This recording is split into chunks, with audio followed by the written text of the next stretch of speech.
Annihilation, which has had some theatrical release in America, but for us here, it's a straight to Netflix release. I think there have been a couple of screenings, but it's basically a Netflix streaming release.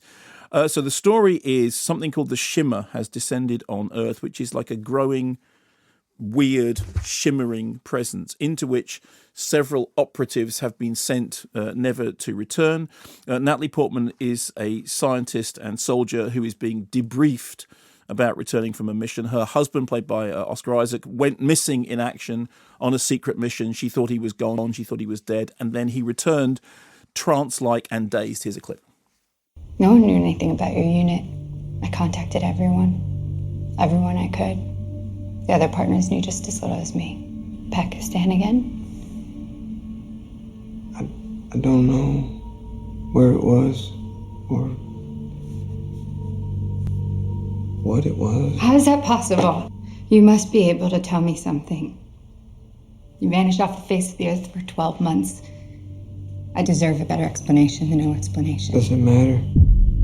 And so, partly driven by a desire to save him, she volunteers to become one of a group of women who are sent into the Shimmer after all these other groups have gone in and not come back, to attempt to get to the source of it and to find out what it is. Once they get into the Shimmer, once they walk into this sort of strange shimmering area, the film initially becomes a little bit like the Blair Witch Project. They lose all sense of time, all sense of place. Compasses don't work. They don't know where they are. They don't know where they've been. They don't know where they're going. The only thing to do is to keep going forward, because that's the only possible way of getting out. And on their journey, they start meeting strange mutations, which range from, on the one hand, bizarrely beautiful mutated flowers and plant growth to beasties that appear to have sort of, found their way out of a horror movie. The film was made for theatrical release. Alex Garland himself said, "We made the film for cinema. I've got no problem with small screen at all." He talks about Handmaid's Tale being important. But if you're doing that, if you make it for that medium, you think in those terms. It is what it is. The film is getting a theatrical release in the States, which I'm pleased about. But one of the pluses of Netflix is that it goes out to a lot of people who don't have that strange opening weekend thing. So it's got pluses and minuses.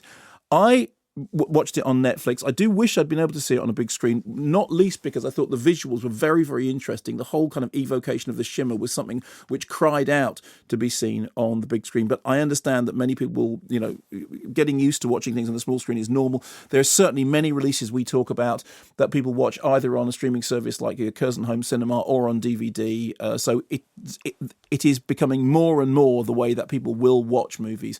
And certainly some people have televisions at home that are as big as some of the TV screens they go to. The things that this reminded me of, there is, as there is with Sunshine, there's a dollop of Event Horizon in there. There's a large echo of David Cronenberg, the idea of viral mutations and seeing things as being change, being led by change rather than led by monstrousness. This is actually an idea which Cronenberg shares very much with Guillermo del Toro, and I think it's it's one of the more fascinating areas of what's previously been thought of as monster cinema. There's also, if you saw that film, The Girl with All the Gifts, Girl with All the Gifts was a really interesting movie that the studio really got behind in UK cinemas, and it didn't find its audience there at all. And I thought it was terrific. I thought it was really, really great. And there were moments in this that reminded me of the same tone as The Girl with All the Paddy Gifts. Considine was in that, wasn't he? Everybody was in. I mean, that was a really, really good cast. And Gemma Arterton, a very, very fine film.